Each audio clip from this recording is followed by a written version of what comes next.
Your body has gone through many changes during pregnancy, and it will take a while for it to return to its pre-pregnancy state. Dr. Michael O'Dowd looks at how your body is affected by childbirth. Now that you've had your baby, it's time to gradually get back to normal again. Healthy diet, healthy living, adequate intake of fluids, some light to moderate exercise. These are all going to be very helpful to you. Regarding pelvic floor exercises, you learnt about those in your antenatal or other classes. And a simple device is to pull your tail in a number of times every day, and will start to develop tone back in your birth canal muscles. Cramps are normal after having your baby, and that's your womb muscles making your womb return to normal size. During pregnancy it was very large to hold your baby, but it's now going to return to something equivalent the size of a small pear.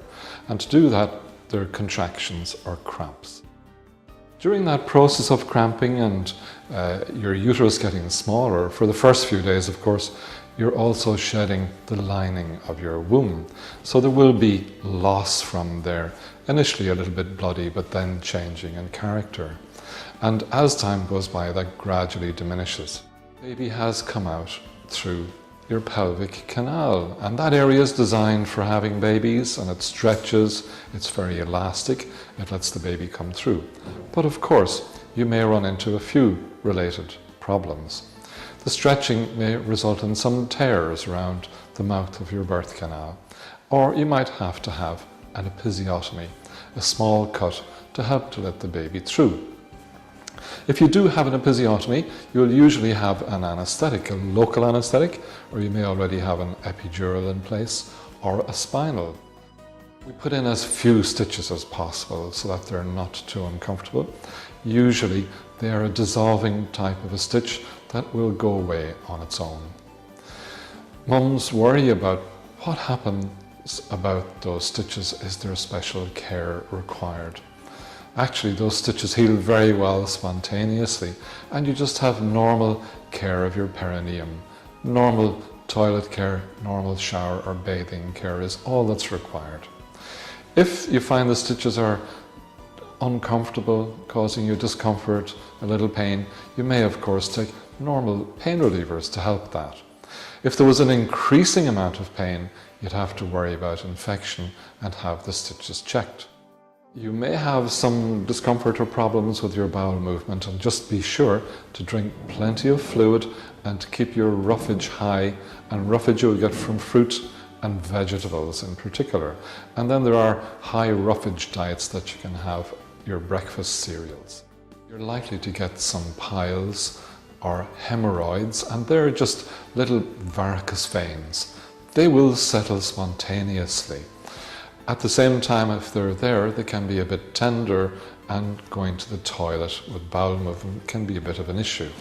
At the same time, it's very important to keep your fluid intake high and to use fibre as you get in breakfast cereals or that you get from fruit and vegetables in an effort to keep you regular. Some mothers, of course, will feel very uppy-downy after a few days, and it tends to be called the baby blues. And it's not at all surprising you would feel that way, and a large number of mothers experience that.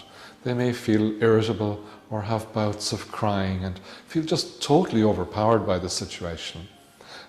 And as a mum, you just need a lot of support. After the pregnancy, you may have some areas of concern, some problems that can arise for you. Many mothers don't have them, but it's important to discuss some of these. Breast engorgement, for instance, happens to many mums, and it can be a response to the fact that you haven't decided to breastfeed. Your breasts will fill with milk, they'll become hard, firm, can be painful. And for that you need to wear a good fitting bra to support your breast. You may need to take some pain relief, simple pain relievers. Some mothers like to use home remedies such as application of cabbage leaves or just cold compresses to the breast, and that's absolutely fine. The breast engorgement will settle over a few days and that would be the end of the problem. A small number of breastfeeding mothers may unfortunately experience what's known as mastitis or breast infection. And this happens a number of weeks after the birth, so it's distinct from breast engorgement. What happens is, because of the baby sucking on the nipple, you may get a little crack in the nipple. Infection can enter down along that crack and into one of the ducts carrying the milk. What happens then is you get inflammation and infection in that area.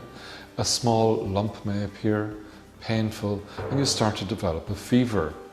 As this becomes worse, you may get some pussy material coming out of the nipple and start to feel quite unwell. You will need help from your doctor. Usually an antibiotic will start to bring it under control.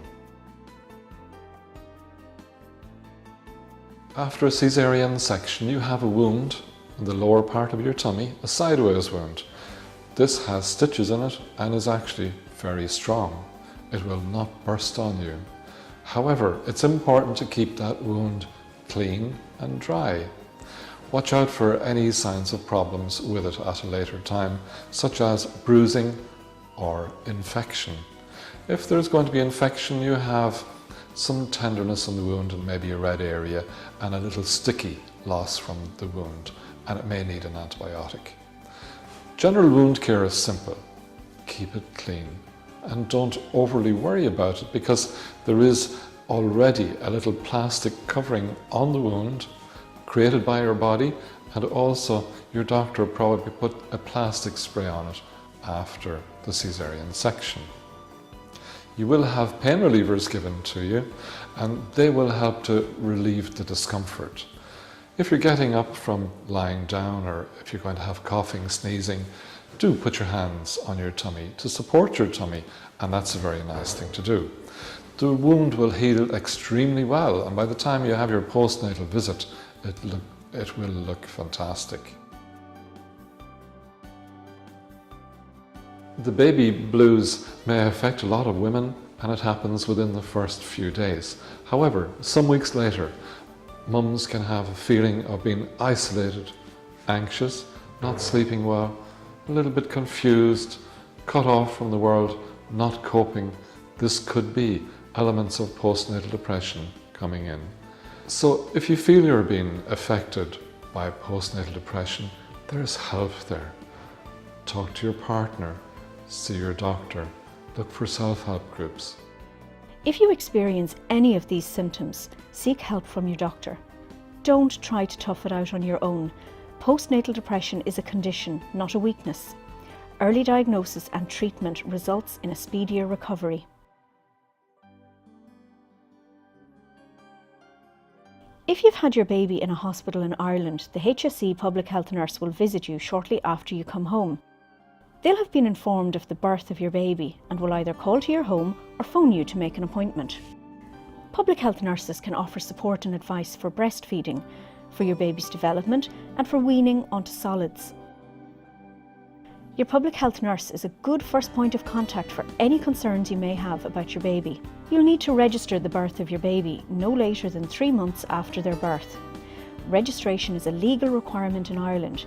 For information on how to register the birth, contact your local HSE Civil Registration Office or go to www.hse.ie. Child benefit, previously known as children's allowance, is payable to the parents or guardians of children under 16 years of age. For information about child benefit, go to www.welfare.ie. Almost half of first births in Ireland are to unmarried parents. There are some areas where unmarried parents are treated differently to married parents. For information on any issues affecting unmarried parents, pick up a copy of the information pack for parents who are not married to each other from your maternity hospital or directly from Tror.